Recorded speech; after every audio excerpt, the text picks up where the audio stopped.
آقا محسن قرظی اتنی مشہور و معروف شخصیت ہے قرآن کے حوالے سے، یہ فرماتے ہیں کہ شب قدر کو اپنی حساب و کتاب کی رات قرار دے دینا چاہیے، حتیٰ کہ فرماتے ہیں کہ کتنی رقوم شرعیہ مجھے نکالنی ہے اس سال، اس بات کو بھی شب قدر میں متعین کرنا چاہیے، بلکہ کوشش کریں اگر ممکن ہے۔ اس کا خاص طریقہ ہے فقہ اسلامی میں جو ابھی میں اپنی خدمت میں عرض نہیں کر سکتا، زیادہ تر کے تو علم میں بھی ہے، کہ خمس کی تاریخ بھی کوشش کریں کہ شب قدر ہی میں معین کریں، یعنی میں 23ویں شب میں مثلا خمس نکالوں گی۔ وہ فرماتے ہی ہیں کہ اس سے فائدہ یہ ہوگا کہ جو بھی کام آپ شب قدر میں انجام دیتی ہیں وہ 1000 سے ضرب ہو جاتا ہے، اور 1000 تو محاورے کے اعتبار سے ہو سکتا ہے وہ، ورنہ سمجھیں کہ انفینٹی سے ملٹیپلائی ہو جاتا ہے، یعنی کچھ احساس ہی نہیں کیا جا سکتا، درک ہی نہیں کیا جا سکتا اس کا ثواب اور فائدہ کتنا ہوگا۔ وہ فرماتے ہیں کہ بلکہ کتنا مجھے صدقہ پورے سال دینا ہے، کتنا دینا ہے یہ بھی کیلکولیشن آپ شب قدر ہی کے اندر کر لیں۔ مثلا حساب لگا لیں کہ مہینے میں عام طور پر میں 300 سے مثلا 500 روپے صدقہ دیتی ہوں اپنی اپنی حیثیت کے مطابق، یہ آج کی رات آپ ارادہ کر لیں کہ میں اتنا صدقہ دوں گی، اسی طریقے سے کتنوں کی میں مدد کروں گی، یہ بھی آج کی رات بیٹھ کر ارادہ کریں، نیت کریں کہ میں اتنے افراد کی مدد کروں گی، کتنی کتابوں کا میں مطالعہ کروں گی، کتنے مسائل میں حاصل کروں گی اور یاد کروں گی، کتنی مجھ کو تبلیغ کرنا ہے۔ غرض ہر نیک کام کا ارادہ آج کی رات آپ کر لیں، ہر نیک کام کا ارادہ، تو اس ہر چیز کا منصوبہ شب قدر کے اندر بنا، پروردگار 1000 سے ضرب دے دے گا، یعنی اگر 1 گھنٹہ عام زندگی میں آپ علم حاصل کرتی ہیں تو 70 سال کی عبادت کا ثواب دلواتا ہے، کہ جس میں دن میں روزے رکھے گا اور پوری رات عبادت میں بسر کی گئی۔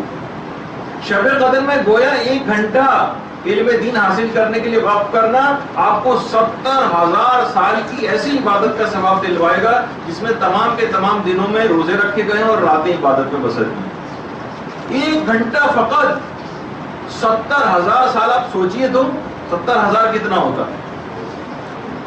کوئی مثلا مرد اب بھی اگر سوچے، اور خواتین بھی ویسے شریک تو ہو سکتی ہیں، عام طور پر خواتین جاتی بھی ہیں جہاں کسی کا انتقال ہوتا ہے ویسے پہنچ جاتی ہیں، لیکن تشیع جنازہ کے لیے ہر قدم پر 10 کروڑ یا 70 کروڑ گناہ معاف ہوتے ہیں، 10 کروڑ یا 70 کروڑ نیکیاں اس کے نامہ اعمال میں لکھی جاتی ہیں، 10 کروڑ یا 70 کروڑ درجات اس کے بلند ہوتے ہیں، ایک ایک قدم کے بدلے، یہ نہیں کہ پورے جب تک کہ وہ دفن نہ کرتے، نہیں، ہر ایک ایک قدم کے بدلے۔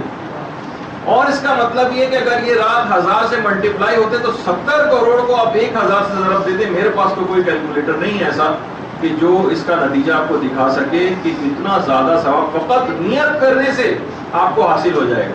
تمام یہ رات کو منصوبوں کی رات بنائیے، نیک کاموں کی لسٹ بنائیے کہ مجھے سال میں کیا کیا کرنا ہے، اتنا نامہ اعمال کو بھاری کر دے گا آپ کی منصوبہ سازی آج کی رات کہ آپ میدان قیامت میں اپنے پگڑے کو دیکھ کر حیران اور سرگردہ ہو جائیں گے کہ آخر یہ کس قدر ممکن ہے انسان باقاعدہ پہچانے گا نہیں کہ یہ میرے نامہ اعمال ہیں اتنے زیادہ، میں نے تو اتنے انجام نہیں دی۔ اسی طریقے سے مثلا اس رات کو اگر آپ کو 1 روپیہ بھی صدقہ دینا، 10 روپے صدقہ دینا، ایک غریب کو صدقہ دینا، اس کا معنی یہ کہ گویا 1000 غریبوں کو آپ نے صدقہ دے دیا یا نیت بھی کر لی۔ اسی طریقے سے مثلا کسی ایک شخص کو افطار کرانا، نیت کر لی کہ میں ایک کو افطار کراؤں، مثلا ایک کے معنی 1000 لوگوں کو افطار کرانا۔ یہ حرم امام رضا علیہ السلام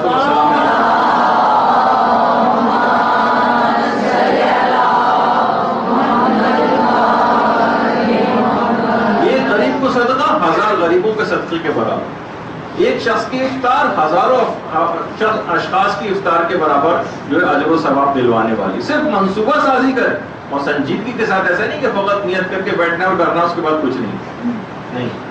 تو آپ اندازہ کریں گویا یہ جتنے بھی افطار یہاں پر نظر آ رہی ہے آپ کو، یہ سب آپ کی طرف سے ہو، صرف اتنا سا صرف نیت کر لینے سے۔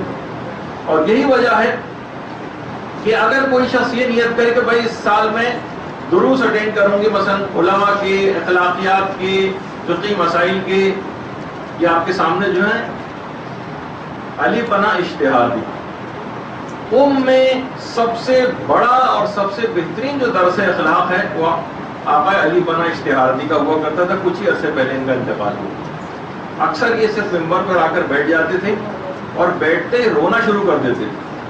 یہاں تک کہ ان کو روتے دیکھ کر تمام ہزاروں کا مجمع رونے لگتا تھا. یہاں تک کہ آدھے گھنٹے تک اپنے گناہوں پر ندامت کا اظہار کرتے ہوئے پورا مجمع زار و قطار رو کر گریہ ازاری کرتا تھا. یہاں تک کہ کچھ کہے بغیر ہی وہ مجلس ختم ہو جاتی. آقا علی پناہ اجتہاد.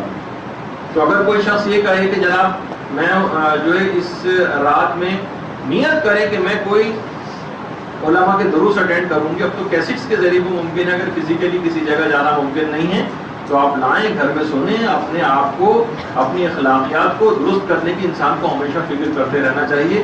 کیونکہ بعض اوقات یہاں پر مدرسے میں اگرچہ یہی سب چیزیں سکھائی جاتی ہیں لیکن پھر بھی ایک الگ سے ایک درس اخلاق کا جو مکمل ایک درس اخلاق ہو اور علماء کی زبانی، علماء بعمل کی زبانی، وہ آپ لائبریری سے لا کر سنیں تو آپ اپنے اندر بہت تبدیلی محسوس کریں.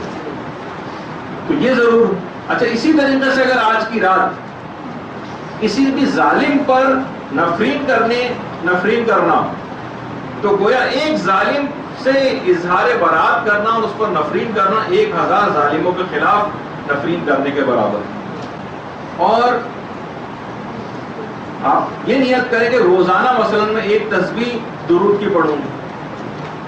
درود خود ایک درود پڑھنے سے نامہ اعمال بھاری ہو جاتا ہے اور میزان کا جو پلڑا ہے وہ بالکل بھاری ہو جاتا ہے. تو آپ خود سوچیے کہ آپ پورے سال کا کوئی ارادہ کریں کہ جب بھی کبھی پیغمبر اسلام کا یا ائمہ اطہار کا نام آئے گا میں ضرور درود پڑھوں گی.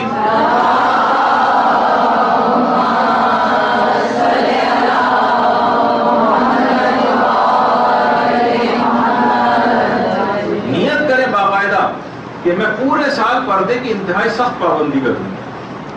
ایران کے اندر باقاعدہ ہفتہ منایا جاتا ہے، حجاب کا ہفتہ، اس کو خوشیوں کا دن قرار دیا جاتا ہے. فخر کا اظہار کرتی ہیں عورتیں کہ ہم باحجاب. پورے سال کوئی موقع ایسا نہیں جانے دوں گی، کوئی شادی کی تقریب، کوئی ایسی تقریب نہیں ہوگی جس میں نامحرموں کے سامنے مثلا میک اپ کریں. ابھی سے ہی نیت کر لیں کہ میں ایسا نہیں کروں. تو پھر آپ دیکھیے کہ پورے سال حجاب محجبہ ہونے کا اور حجاب کا جو ثواب ہے وہ کس طرح سے شب قدر میں 1000 یا انفینٹی سے ملٹیپلائی ہو کر آپ کو ملے گی. اسی طریقے سے نیت انسان کر لے کہ میں مریض کی عیادت کروں. یا عید اللہ شیخ جواد تبریزی ہیں جن کا بھی میں آگے چل کر ایک سلسلے میں کچھ واقعہ میں بیان کرنے والا ہوں. میں مریضوں کی عیادت کے لیے جاؤں گی. میں چند ایک اہم مستحبات آپ کی خدمت میں پیش کر رہا ہوں تاکہ آپ کو فقط اس رات نیت کرنا، اور یہ فقط نیت کرنا ہی آپ کو اتنا عظیم ثواب دلوا دے گا کہ ہر آیت اللہ، جیسے کہ شیخ محسن قراتی نے بھی فرمایا کہ ہر نیک کام کی منصوبہ بندی اس رات کرنی، عیادت کے لیے جانا، یہ کتنا عظیم ثواب. اسی طریقے سے زیارت قبور کے لیے جانا. ایران میں آپ دیکھیں کہ لوگ اس طرح سے عادی ہیں کہ مثلا کوئی اگر موٹر سائیکل پہ اپنے آفس بھی جا رہا ہے تو جاتے جاتے وہ قبر پہ ہاتھ رکھ کے مثلا انا انزلنا پڑھتا ہوا جا رہا. خواتین ان کا بھی جانا بہرحال حرام نہیں ہے، قبرستان وغیرہ خواتین بھی جا سکتی ہیں اور ایران میں جاتی ہیں. تو اس طرح سے کوئی بھی نیت کر لی جائے. اور وہاں پر اتنا زیادہ مانوس ہیں لوگ کہ آپ دیکھ رہے ہیں کہ بچے جس جگہ پہ لیٹے ہوئے اطراف میں کیا ہے، قبور، قبریں، جو ہمارے یہاں کوئی تصور نہیں کر سکتا کہ قبرستان جسے کوئی منحوس یا چڑیل اور بھوتوں کی پسند کوئی جگہ سمجھی جاتی ہے، وہاں پر اپنے بچوں کو لے جایا جائے، رات وہاں پر بسر کی جائے، بچے وہاں تکیہ لگا کے قبروں کے کنارے سو رہے ہوں، لیکن وہاں پر ہوتا ہے. خواتین اس طریقے سے قبور کے پاس جا کر تلاوت قرآن کرتی ہیں، اپنے اعزاء و اقارب کے قبور کے پاس. باقاعدہ کسی سے میں نے سنا تھا کہ کی تو بلتستان میں کوئی گاؤں ہے کہ کوئی مرنے والا جو بھی ہوتا ہے 3 دن تک لوگ خیمہ لگا کے اس کی قبر کے پاس بیٹھتے ہیں، اس کی قبر کے اطراف میں، اور مسلسل 3 روز تک مسلسل تلاوت قرآن کرتے رہتے ہیں. لوگ باقاعدہ باریاں لگاتے ہیں کہ کوئی وقت ایسا تعطل نہ ہو کہ جو 3 دنوں تک مسلسل قرآن کی تلاوت جو ہے وہاں پر کرتے رہتے ہیں. تو آپ خود سوچیے کہ عذاب قبر اور اس کا کیا سب ختم ہو جائے گا، اور یہ اگر نعمت کسی کو اس طرح سے حاصل ہو جائے. خواتین اس طریقے سے جاتی ہیں. تو نیت بھی اگر کر دیجیے بہت سے نیک کاموں کی تو بہت اہم آپ کے لیے نامہ اعمال کو وزنی کرنے کا عمل بنے گا.